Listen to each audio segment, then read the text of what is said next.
Dans les mines, il y a l'histoire d'un grand homme qui a fait un grand sacrifice pour son pays. Il a marqué son temps et sa génération en quittant l'une des plus grandes organisations mondiales dans laquelle il venait juste de débuter. Il est revenu en Côte d'Ivoire pour servir le pays dans le domaine minier. Je vous embarque aujourd'hui pour faire découvrir cet homme qui a marqué l'histoire du domaine minier ivoirien. C'est maintenant qu'on décolle pour un voyage jusqu'au cœur des mines.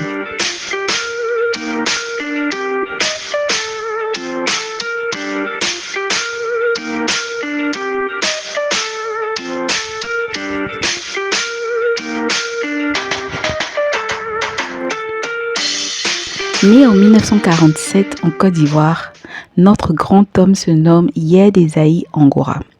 Il va étudier en France et sortit diplômé de l'université de Lorraine avec une maîtrise en génie civil. Il ne va pas s'arrêter là. Il va continuer ses études aux États-Unis et obtenir en 1975 un doctorat en sciences de la Terre, je dirais ça comme ça parce que dans les sources, certaines disent en géologie, d'autres disent en géophysique. Et il obtient son doctorat au MIT. Juste après son doctorat, il va débuter un stage à la NASA, ce qui va faire de lui en fait le premier Ivoirien à travailler pour la NASA. Peu après son début à la NASA, il est rappelé au pays par le président Feu Félix Houphouët-Boigny afin de diriger la direction de la recherche au sein de la SODEMI.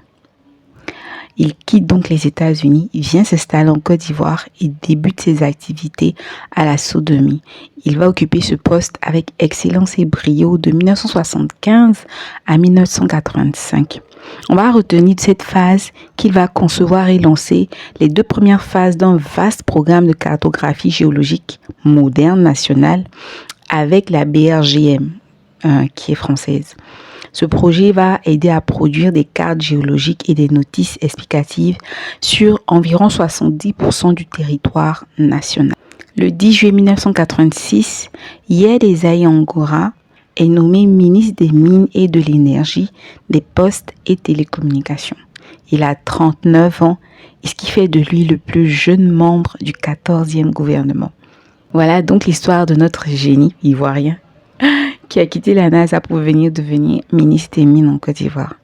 Alors, dis-moi, quel autre Ivoirien connais-tu qui a déjà travaillé à la NASA? Réponds dans les commentaires. Et encore une fois, merci pour la force que vous me donnez en vous abonnant, likant et en partageant.